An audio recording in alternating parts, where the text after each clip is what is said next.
I'm back again to share another video titled The #1 Worst Protein in the Whole World.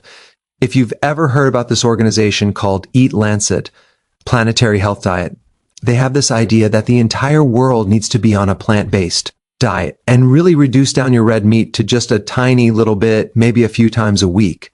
And of course, replace that with plant protein. Depending on who you ask, and especially if you ask this group right here, the worst protein in the world would be animal meat, especially red meat. And of course, processed meat like bacon and hot dogs. But what I'm going to show you today will make bacon and a hot dog look like a super healthy food. Okay, so I'm going to see if you could guess what this protein is. I'm going to go through the list. #1, hint. It's an industrial extraction from defatted soy flour. What does that mean? It's an ultra-processed ingredient where they're extracting soy flour, and of course they take out the fat using a solvent called hexane. Hexane is one of the ingredients in gasoline. And sometimes you'll hear this argument where someone will say, no, hexane is not a problem because it just evaporates from the food right away. But they have to use the solvent to extract certain oil from this soy. And they use it with other things too, just to make seed oils. Okay? So they use hexane. And my question back to them is, show me an independent study that shows that there's no residue of hexane in these foods. There is none. In fact, what you're going to find out is this ingredient is considered gross, generally recognized as safe. That's a loophole because industry can very easily do their own studies or stamp of approval and say it's safe when there's really no independent research. I mean, think about it. Let's just take a bucket of hexane and dump your food in it, right? And let it evaporate and then go ahead and eat it. Would you eat it? No. Someone can tell you, well, it evaporated and it's no longer there. But personally, I don't like eating things that have been soaked in hexane. But that's just me. #2 hint is the byproduct of the soybean oil industry. And when I say byproduct, it's kind of like the waste product. And of course, industry is always finding creative ways to turn their byproducts or waste into something that's profitable. And of course, with this ingredient, someone had a bright idea. Hey, why don't we just turn this thing into an ingredient that we can put into foods? I mean, you think about it. The sewage treatment plants had a problem with what are we going to do with all this sewage sludge? And so they paid this company $300,000. And that company came up with a brilliant name called biolids. It sounds pretty good. But then they took that product and they sold it to certain companies as a fertilizer, as an organic fertilizer to help the soil. When you're buying like your potting soil and things like that, look on the label. Sometimes it'll say biosolids. Well, now you know that's sewage sludge, the byproduct of this sewage plant. Anyway, when you get into like commodities like corn and soy and things like that, they are always trying to find ways to reinvent different portions of those products. But this ingredient is the byproduct of soybean oil. They have found heavy metal contaminants, lead, arsenic, and cadmium. #4, thermomechanically restructured. What does that mean? That means the process that they use to make this product is they use temperature and they use certain machines to mechanically restructure this product. So they heat up this product and push it through this small nozzle, which creates a very interesting effect on the other end. It actually will puff up this protein because what they're trying to do is mimic the texture of meat.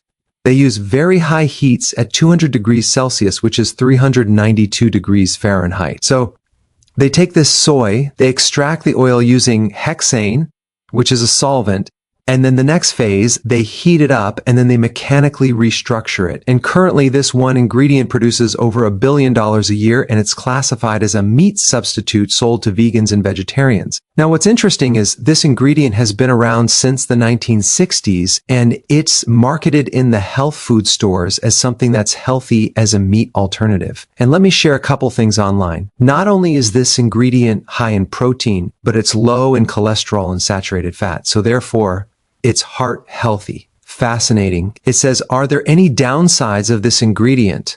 The main disadvantage of this ingredient includes high levels of processing, which can lead to a loss of some beneficial nutrients from the original soy. It can also contain residual amounts of processing chemicals like hexane, and its high in sodium content can be an issue for some diets. Additionally, some individuals may experience digestive issues or allergic reactions. What is the unhealthiest protein? According to Google, one of the worst sources of protein is processed meat, hot dogs, and bacon. Fascinating. But apparently, this protein seems to be okay according to them. But I'm not even done yet. I'm just getting warmed up. Check this out. Number 7, they put sodium hydroxide. This is lye. This is something that is super alkaline. So they're going to change the pH to start altering these proteins. They're adding this super alkaline substance. And then they also will later on in the process add an acid. So they're really manipulating these amino acids. Number 8, they have to add hydrogen peroxide or titanium dioxide to bleach this product SO. That way they can actually color it correctly. And also, as a side note, they have to add chemicals to deodorize it. Number 9, now that we have these sponge-like chunks of protein, if you want to call it protein, they rehydrate it, okay, with oil. What kind of oil? Additional seed oil, okay?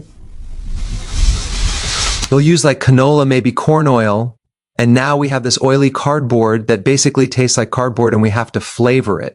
And so they'll add a meat flavor, they'll add chicken flavor, they might add pork flavor. And we're not just talking about one flavor chemical. We're talking about it could be 50 to 100 different chemicals to create the perfect ideal taste of meat. So it kind of explodes into your brain, actually. Now, in the flavoring, they might add flavor enhancers too. They have to color it. And then finally, they have to dry it out at 175 degrees Celsius or 347 degrees Fahrenheit.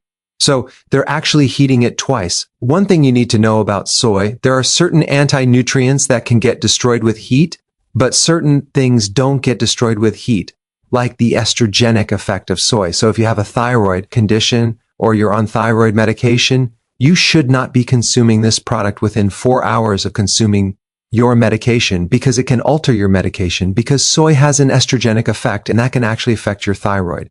And the marketing is going to be incredible because it's going to say no cholesterol, no saturated fat, high in protein. So this is now a health food product because we all know that saturated fat is the real root cause of heart disease.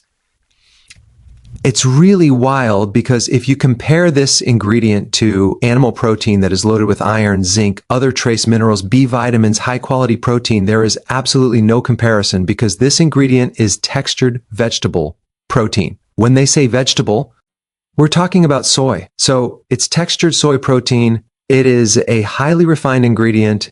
It's super processed. It's filled with chemicals, heavy metals, not to mention it's a GMO product. Most soy is genetically modified and it could have residues of glyphosate. And what's really wild is this EAT-Lancet planetary health diet program is telling you not to eat red meat, but this is totally okay. And so is pea protein, rice protein, and soy protein isolates. That's totally fine as long as you don't have red meat. And when I was creating this video, I was really comparing and contrasting textured vegetable protein with soy protein isolates because soy protein isolate is also a very poor quality protein, which also has exposure to hexane.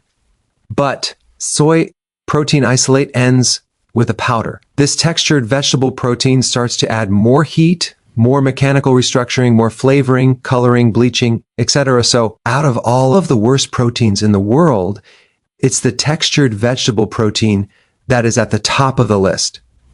Now, to contrast that with the healthiest protein in the world, you got to check out this video right here.